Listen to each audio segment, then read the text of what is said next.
What's up, Pharma family? How y'all doing today? Today, we are checking out the GRUVN LAZR-16S. The last one I made was the GRUVN LAZR-16S. It was a Gen 2 raw carbon fiber paddle. This one is part Kevlar, part raw carbon fiber. It's still Gen 2, a really good paddle. It's got slight differences compared to the other one. You're going to hear me compare that in this video. But I also got a code for them for 10% off. It's Farmer Lanky.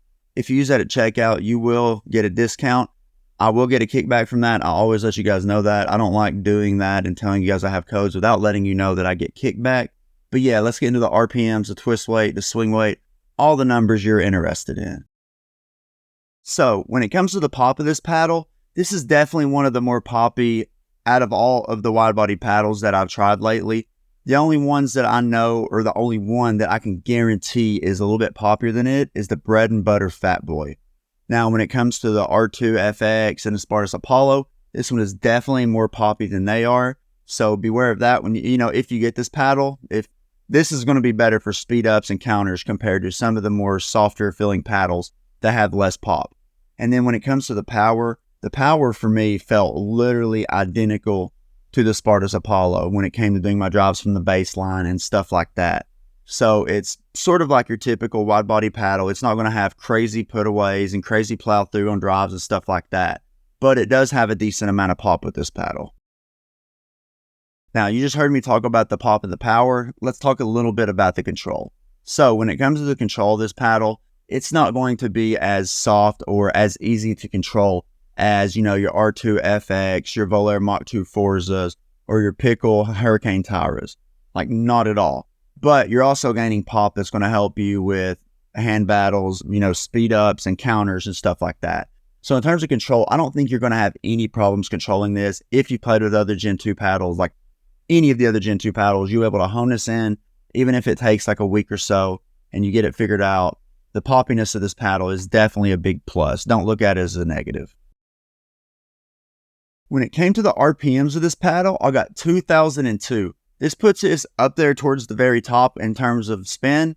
I did not have any problems whatsoever getting my drops and everything to dip the way I wanted to with top spin or slice or anything like that. Like I always say, anything above 1800 or 1850 is generally going to be a good RPM number that you're going to be able to go out and play with and not have any worries at all. When it came to the swing weight of this, it was 107. Gotta love wide bodies, man. You just gotta love them. They're super light to swing. They're quick at the net. You don't have any problems getting the paddle around at the ball. Not like elongated paddles. And when it came to the overall weight of mine, it was right at 8 ounces. Right at it.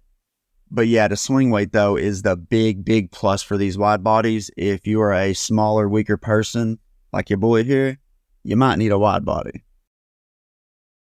When it came to the twist weight, the twist weight of it was 7.01. Really good twist weight. It's not going to rotate in your hands. That's not something you're going to have to worry about. And when it comes to the sweet spot is a very generous sweet spot. If you played with wide body paddles, most of them, or pretty much every one of them, have a generous sweet spot. So in terms of the sweet spot, you're not going to complain about this either. This is going to be way better than your hybrids and way better than your elongated paddles. This paddle is $169 before code. Do I think it's worth it? Yes, I do. Okay, with all these other wide body paddles, most of them are ranging within the same range in terms of price. Now, what you get with this paddle that you don't get with some of the others is the added pop for hand battles, speed up, counters, and stuff like that. Now, if you're a person that doesn't like the extra pop, this paddle won't be for you. But if you're a person that wants the extra pop for the wide body paddles, I would definitely look into this paddle. This one is definitely different than the GRUVN LAZR-16S. The GRUVN LAZR-16S was way softer and didn't have as much pop at all. And I don't think it had as much spin as this LAZR-16S does. But if you've played with this paddle, comment down below. Let me know what you think about it. I'm always curious. But until next time, stay safe. Have a good day. Drink plenty of water. Peace, y'all.